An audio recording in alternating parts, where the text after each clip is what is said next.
This week on Drake Eats, we're making beef stroganoff in the Instant Pot. This is an easy 15-minute pot-to-plate dinner for the whole family. We are Jonathan and Holly Drake, and we love food, gathering around the table and sharing a good meal. When we went gluten-free, we had to reinvent our favorite family recipes. We're here to show you gluten-free cooking can be simple and delicious. Welcome to Drake Eats.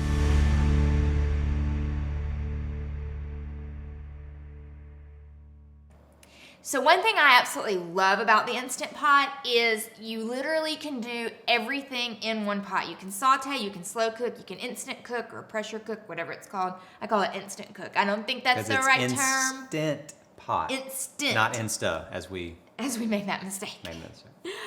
Anyway, so you're going to start this on saute, and I've got it turned around so you guys can see the control panel, but I can't see the control panel. I don't know how we're going to get it started So with. do you see saute? Saute.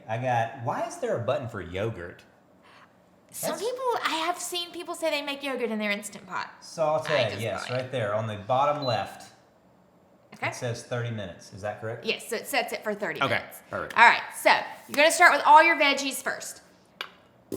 Hey! Only took us 3 tries to do that, guys. But hey, this is the magic of behind the scenes, so you know this is for you guys. Sizzle reel. Sizzle reel. Now this butter, we started using a new butter. Real butter makes a big difference. We're using that cheap tub butter, Blue Bonnet, whatever or you whatever. call it. No, listen, no offense to Blue Bonnet. Yeah. You guys are a great company, You used to be 99 cents for a whole box, but you're not real butter. But it's just, there's something about real butter that just makes it better. Okay, about half a cup to a cup of sliced mushrooms, depending on your preference. I don't love mushrooms. Jonathan loves mushrooms, so I kind of split the difference. Is there a particular kind of mushroom that we should be you using? Missed the sizzle, because you were talking. A cup of chopped onion.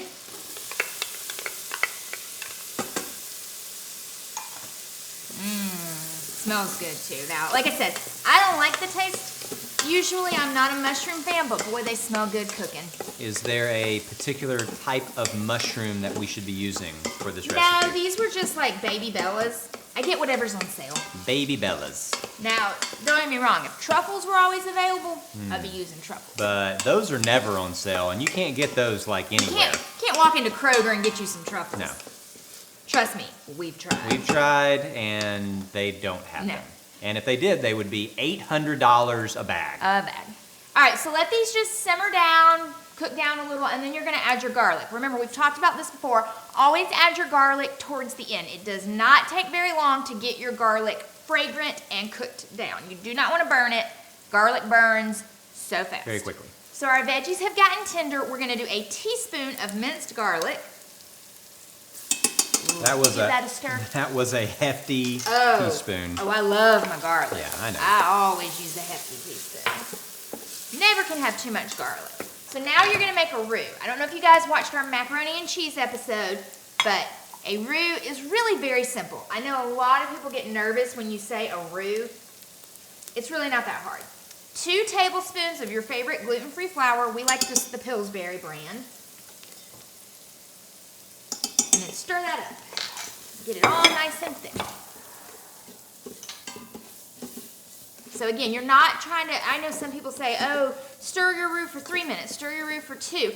I just try to get all my veggies coated and all the flour kind of soaked up in the butter, and so that pretty much the veggies are clumping together. That's how I always do my roux. So the roux is going, 4 tablespoons of Worcestershire sauce. Worcestershire. No, you said it right the first time. Did I say it right? I think so. You scared me there for a minute. Sorry. I was like, what did I do? Stir that for me. Worcestershire. Worcestershire. 4 tablespoons. Is that what I said? 4 tablespoons. 4 tablespoons. I love this stuff. I could put it on anything. I love Worcestershire. Worcestershire. No, see, now you're messing up. You're trying too hard. I'm thinking too much. Yeah. I went to the store the other day, and I had to actually ask the Publix person where the Worcestershire, and I just messed it up like that. And he was like, I'm sorry. What happens when I send him? And then he made me say it again. I was like, ugh. 2 cups of beef broth. that good and mixed up in there. And you can always add more. It depends on how thick you like your stroganoff. If you like a really creamy, thick sauce, less beef broth. If you like a more soupy sauce, more. I like less.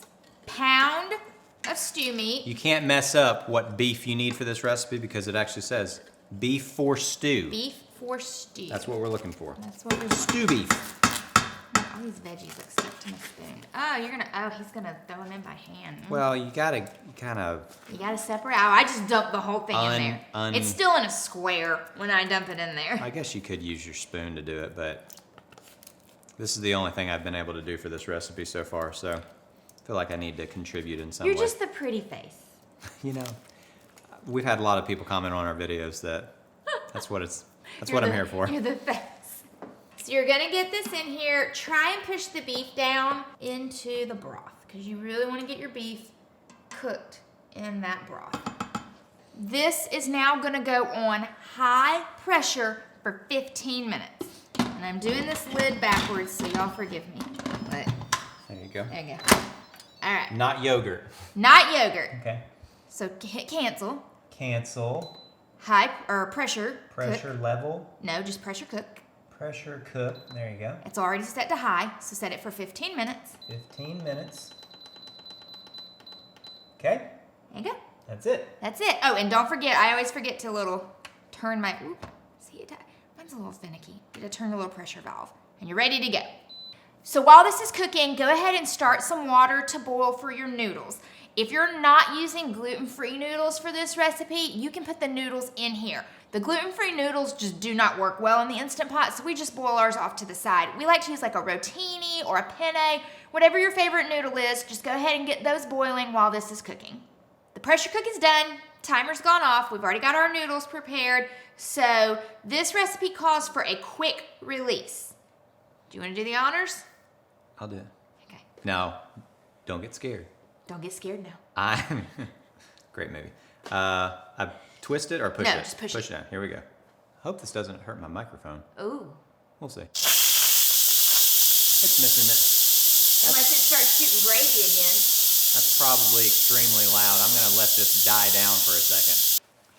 Okay, so we paused while we were releasing the pressure. Now this recipe, I don't know what it is, guys.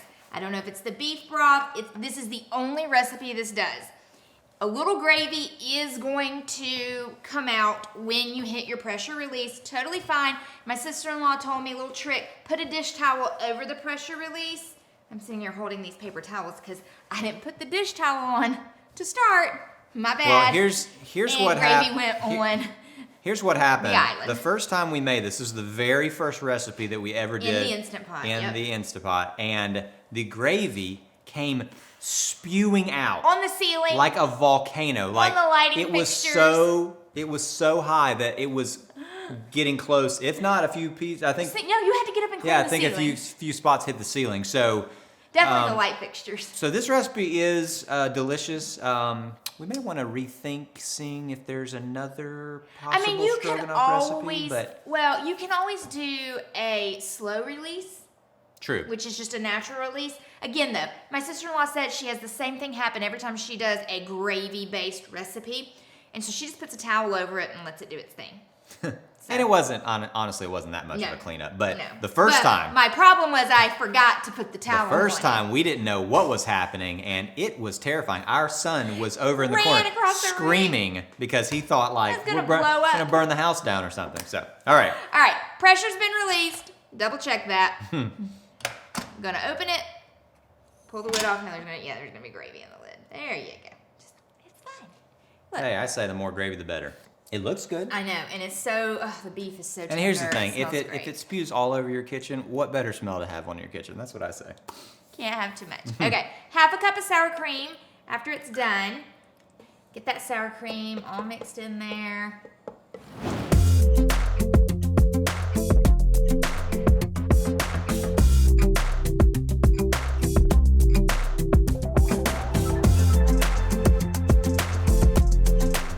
So you got your beef, the good, all your yummy mushrooms. Now this could also be, now with stroganoff, obviously it's noodles, you know, but Yes. you potentially could do this with like rice or Yeah, I mean, it's mashed whatever, potatoes, whatever. Bowl maybe? is hot. Maybe mashed potatoes? Noodles are hot. Yes, you could do mashed. If Oh, you're- yeah, it's like almost like a beef tip. But Yeah. if you want it to be a true stroganoff, you put it over noodles. All right, you wanna try it? The gravy's good. It should be. It's all over my kitchen. Oh, Try. you want me to try? Yeah, it's hot. It's perfect. It's so good. It's my favorite. You can It's see. amazing. I will say, the instant, God, I can't say it. He wants to say Insta, The instant, like Instagram. Instant Pot it's incredible how quickly that you can cook something, and then the meat is so tender. I know, because beef tips are really hard. Like stew meat is notorious for being super dry and tough.